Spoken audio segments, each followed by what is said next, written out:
Assalamualaikum warahmatullahi wabarakatuh. Selamat berjumpa bersama kami dari grup Sanggar Seni dan Budaya Wayang Kulit Semapte yang beralamatkan di Dusun Gunung Agung, Desa Pringgrate, Kecamatan Pringgrata, Kabupaten Lombok Tengah, Nusa Tenggara Barat. Saya Muhalib sebagai pembina daripada Sanggar Seni Semapte ini. Kebetulan saya adalah salah satu anggota DPRD Kabupaten Lombok Tengah dari fraksi Partai Gerindra. Saya ditemani oleh Ki Dalang Muhammad bersama Sekehe dari grup Wayang Kulit Samarkaton Bonjeruk untuk bersama-sama menyuguhkan sebuah cerita panjang berseri Seret Menak, di mana nantinya sangat bermanfaat bagi generasi penerus untuk mementaskan wayang kulit. Paling tidak ada dasar untuk memetik sebuah cerita pewayangan Bumi Sasak. Tentunya dari awal cerita ini kami akan memulai dari kerajaan Mekah yang dipimpin oleh raja yang bernama Abdul Muthalib, kemudian memiliki putra bernama Abbas, Abdullah, Abu Talib, dan Amir Ambiyah. Nah, Amir Ambiyah ini adalah dijuluki Sang Jayeng Rane atau Jaya Hengrane, yang artinya kuat dalam medan pertempuran atau jaya dalam medan pertempuran. Jayeng Rane ini di masa kecil selalu berdua dengan Umar Maya. Umar Maya ini adalah anak dari Syekh Tami Jumiril yang diangkat di Keraton Mekah dan dikawinkan dengan Siti Maya, yang tidak lain adalah saudara daripada sang raja Abdul Muthalib, sehingga Amir Ambiyah atau Sang Jayeng Rane ini selalu memanggil Umar Maya itu kakak. Selalu dia panggil kakang Umar Maya. Mereka berdua ini semasa kecil tidak pernah pisah, selalu bersama-sama kemanapun mereka pergi. Dan seperti anak-anak lainnya atau anak-anak pada umumnya, mereka sering bertingkah laku aneh-aneh, bahkan menjengkelkan orang tua, dan orang tua pun bisa marah karena tingkah laku mereka. Jadi tidak ada beda dengan anak-anak yang lain. Mereka biasanya kalau pergi ke pasar-pasar suka menunggangi kuda yang ada di sana. Bahkan pada satu ketika mereka menunggangi kuda sampai terluka, bahkan lecet, sehingga pemilik kuda tersebut marah dan menyuruh kepada Amir Ambiyah dan Umar Maya ini untuk mengganti rugi.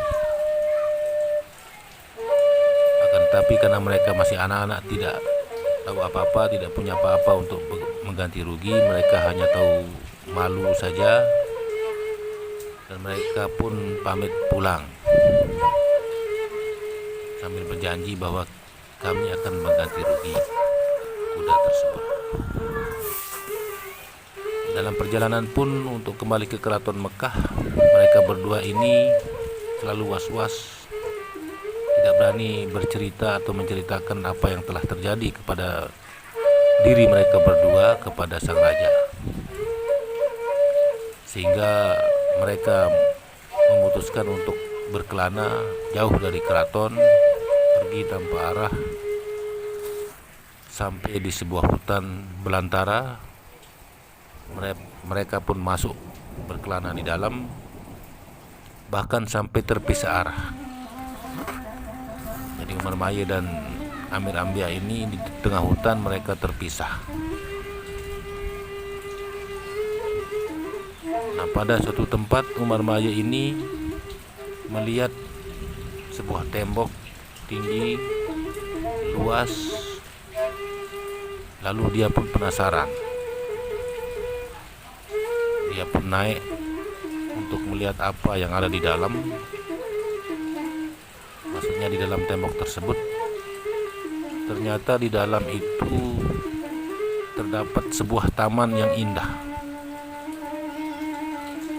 Nah, di sana ada baruga, tentunya tempat duduk-duduk selayaknya taman-taman pada umumnya.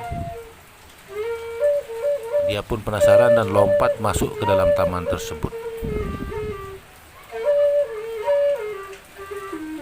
Begitu naik di baruga, Umar Maya pun penasaran kekuatan baruga tersebut. Dia coba lompat-lompat,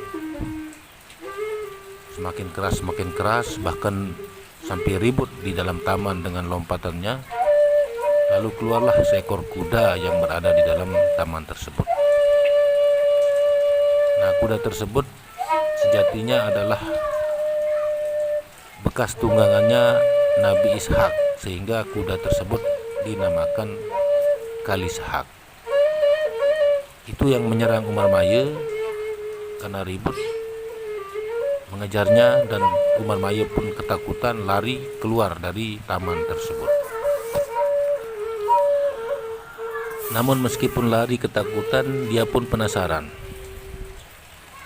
Karena melihat kuda tersebut sangat bagus, dalam hatinya kalau ini yang dibawa pulang ke Mekah dan bisa untuk membayar ganti rugi kepada pemilik kuda yang pernah luka dia buat berdua, tentu pemilik kuda tersebut pasti puas.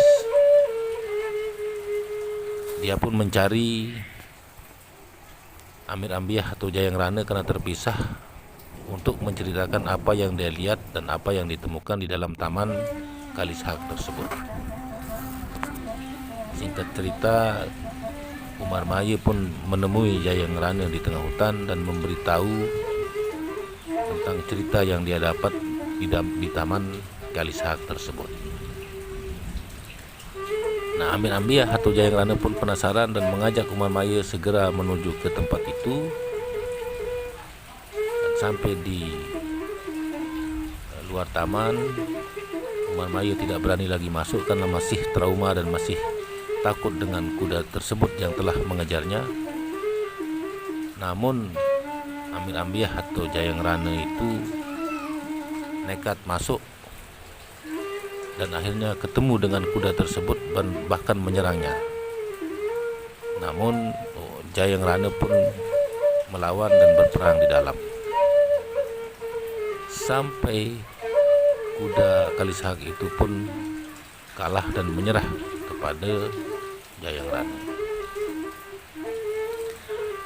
Nah, sudah diwasiatkan kepada Kalisahak bahwa siapa saja yang bisa mengalahkan dia, maka dia harus mengabdi dan boleh dibawa kemana-mana oleh orang yang mengalahkan tersebut. Nah, kebetulan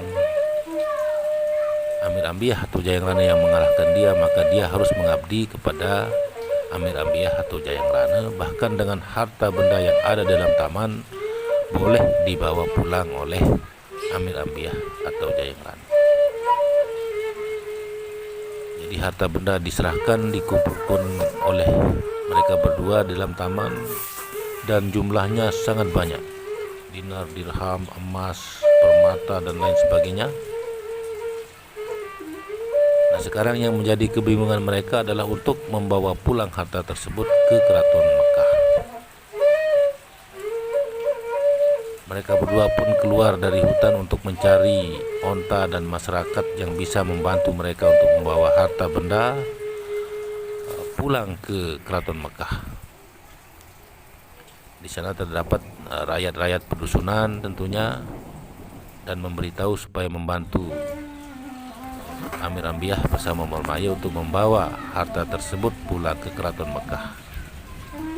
Ya, dengan senang hati rakyat-rakyat tersebut, karena putra mahkota yang memerintahkan mereka, maka mereka pun segera menuju ke taman untuk mengambil dan membawa harta tersebut ke keraton Mekah.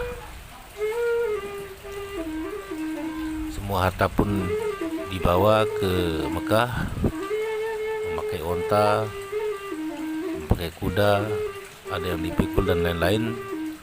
Sampai di keraton Mekah, Abdul Muthalib pun sangat terkejut dan kaget dengan harta yang dibawa oleh anaknya yang masih anak-anak tersebut. Lalu Amir Ambiyah atau Jayeng Rane bersama Umar Maya menyerahkan harta tersebut kepada sang raja, dan sang raja pun menerimanya, lalu berdiskusi dengan petinggi-petinggi kerajaan bersama rakyat bagaimana pengelolaan daripada harta benda yang didapatkan oleh Amir Ambiyah bersama Umar Maya tersebut. Didapatlah suatu keputusan supaya harta itu dibagi menjadi 3 bagian. Satu bagian untuk Amir Ambiyah atau Jayeng Rane yang telah mendapatkan harta tersebut. Satu bagian diserahkan untuk negara, dan satu bagian lagi diserahkan kepada fakir miskin dan anak yatim piatu. Nah, setelah itu cerita berlalu atau nang cerita.